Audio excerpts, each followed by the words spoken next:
ዛሬ ደግሞ እንግዲህ በሰሞኑ በጣም አነጋጋሪ የሆነው ጉዳይ በተለያዩ የበየነ መረቦች ላይ የተዘዋወረ የሚገኝ አንድ ዜና አለ። እሱም ስለ ኢትዮጵያውያን የውጭ ዕዳ መጠን ነው። እንግዲህ በጣም ከ575 ዶላር በላይ እንግዲህ እያንዳንዱ ኢትዮጵያዊ ዕዳ ያለበት የሚለው መረጃ እየተዘዋወረ ነው የሚገኘው። ስለሱ አንዳንድ ሀሳቦችን እናቀርብላችኋለን። እምነት ሰሚነው አካሉ ነኝ። አብራችሁን ቆዩ። ሰብስክራይብ፣ ላይክ፣ ሼር፣ ኮሜንት ማድረጋችሁን አትርሱ። እስከዛው ድረስ አብራችሁን ቆዩ። ክቡራትና ክቡራን እንግዲህ ይሄንን መረጃ ያወጣው ሪፖርተር ነው። ሪፖርተር ባወጣው መሰረት እንግዲህ እያንዳንዱ ኢትዮጵያዊ ያለበት የውጭ ዕዳ መጠን ከ575 ዶላር በላይ መድረሱ ተነገረ ይላል።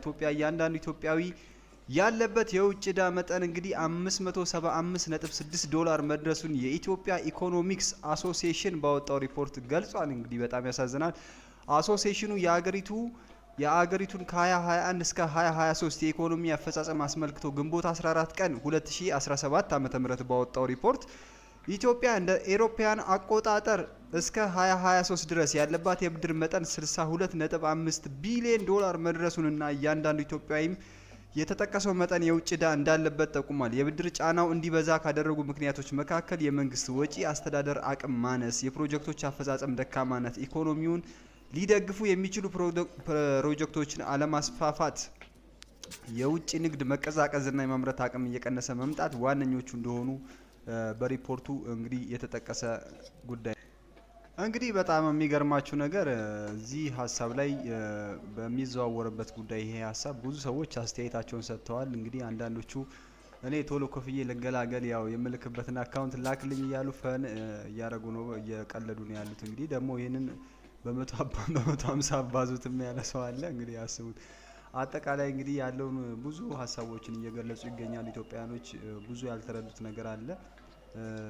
እንግዲህ ይሄ ወደ እያንዳንዱ ዜጋ ሲደርስ ነው እቺ ሀገር በተለያዩ መንግስቶች እንግዲህ ከበፊት ጀምሮ እየተበደሩ ተወዝፎ የመጣው ገንዘብ ዕዳ ነው ተጠራቅሞ ይሄን ያክል ላይ የደረሰው። ቢሆንም እኔ በአሁን ሰዓት ላይ ይሄ ዕዳ እንደዚህ መብዛቱን አሳባቂ የሆኑ ጉዳዮች አንዳንድ ነገሮችን ራሳችሁን ጥንቃቄ እንድታደርጉ አንዳንድ መልእክቶችን ልነግራችሁ እችላለሁ። ምክንያቱም ምንድነው በምታደርጉት እንቅስቃሴ ቀጥታ ይሄን ዕዳ እንድከፍሉ አይደረግም። በተዘዋዋሪ እናንተ ላይ ጫና ይደረጋል። አሁን ለምሳሌ ቴሌብር ላይ 1000 ብር ተበድረ ከ2 ወር በኋላ 4000 ብር ይሆንብሃል። በቃ የጥፍ ይሆንብሃል ማለት ነው። ስለዚህ እናንተ እንደነዚህ አይነት ብድሮችን አትዳፈሩ። ምክንያቱም ወለዱ በጣም ፈጣን ነው። እኔ አሁን አንድ ጓደኛዬን በምን አየሁት፣ የሆነ ሰዓት ላይ 1000 ብር ተበደረ። ወርሃዊ ነው የተበደረው። ከዛ በኋላ ረሳውና ሳይከፍል ወሩ አለፈበት። ከዛ አንድ ወር አለፈበት። 500 ብር 250 ምናምን እያለ እያስገባ የተበደረው ብር እኮ አልቋል፣ እንትን ከፍሎ ጨርሷል። ግን አሁንም ገና 2000 ብር አለበት። 2000 ምናምን ብር ከፍሎ ማለት ነው። ሲያስገባ ሲቆርጥ በዛ ላይ ደግሞ የሚገርማችሁ ነገር የቴሌብር ዕዳችሁን ስከፍሉ ማለት ነው ወይም ሲወስደው ደረሰኛ አይሰጣችሁም።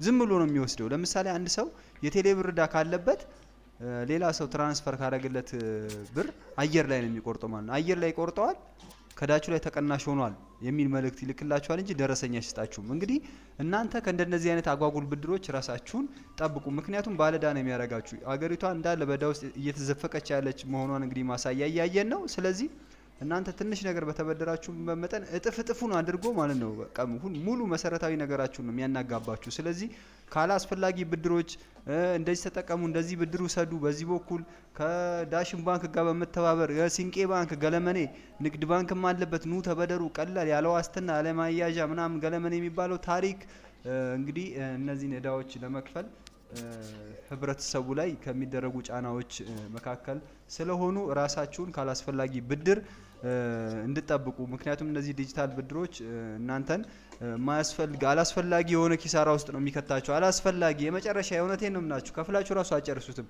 500 ብር ተበድሮ ከፍሎ መጨረሻ ያቃተዋል። ብሩ በዝቶ አይደለም ሲከፍል የወለድ የመጨረሻ ህይወቱን አናክቶበት። እኔ ከብዙ ሲስተም ውስጥ ሲሙን ሰብሮ ቢጥል ራሱ የማይፋታ ነገር ነው። በቃ ተካሰ ራሱ ማትፋታው ነገር ነው። ስለዚህ እነሱ እንግዲህ ያው ካፈርኩ አይመልሰኝ ያሉ አካላቶች አሉ በኢኮኖሚው ዘርፍ ላይ ራሳቸውን እንግዲህ ወደፊት ለፊት አውጥተው እነማን እንደሆኑ በግልጽ አያሳዩንም። ቢሆንም ግን በጣም ከባድ የሆነ ሚዘረብል ላይፍ ውስጥ እናንተ ሊከታችሁ ስለሚችል አላስፈላጊ የሆኑ እዳዎችን አላስፈላጊ የሆኑ ብድሮችን የኦንላይን ሲስተም ይሄ ያለማስያዣ ተበደሩ ገለመኔ የሚባለውን ነገር ባትበደሩ እኔ መክራችኋለሁ ማለት ነው። ባትበደሩ ነው መመክራችሁ። ምክንያቱም በተበደራችሁ መጠን ማለት ነው በጣም ከህይወት ሲስተም ውስጥ ነው እያስወጧችሁ የሚመጣው። ይሄ ቴሌብር የሚባል ጉዳይ አፖሎ የሚባል ይሄ አሉ እንደዚህ ዲጂታል የብድር አገልግሎቶችና ዲጂታል ፋይናንስ የሚባሉ ሲስተሞች እንግዲህ በዲጂታል ሲስተም ነው፣ በፌሻል ነው፣ በፊት አሻራ ነው ይሄን ነገር እየወሰዳችሁ ያላችሁ። መታወቂያችሁ ሲም ካርዳችሁ ላይ አለ። የትም ልታመልጡ አትችሉም።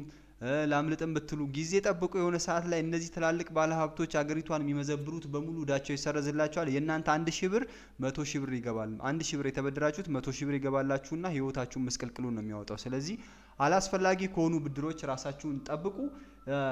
ይሄ የዲጂታል ብድር አገልግሎት የሚባለውን ያለማስያዣ ለወለድ ገለመኔ የሚባለው ነገር ይቅርባችሁ፣ ባትበደሩ ነው የሚሻሉት። በጣም የብዙ ሰዎች ህይወትን አመሰቃቅሏል ይሄ ጉዳይ እና ይሄ ነገር እንድታስቡበት ፈልጋለሁኝ። ይታሰብበት ለማለት ነው።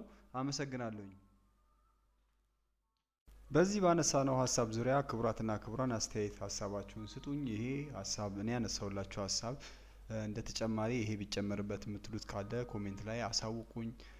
ከተመቻችሁ ሰብስክራይብ፣ ላይክ፣ ሼር፣ ኮሜንት ማድረጋችሁን አትርሱ። አመሰግናለሁ። መክቲዩብን አበረታቱ። ያው ላይክ ሰብስክራይብ በማድረግ ድጋፋችሁን ግለጹ። አመሰግናለሁ። መልካም ቀን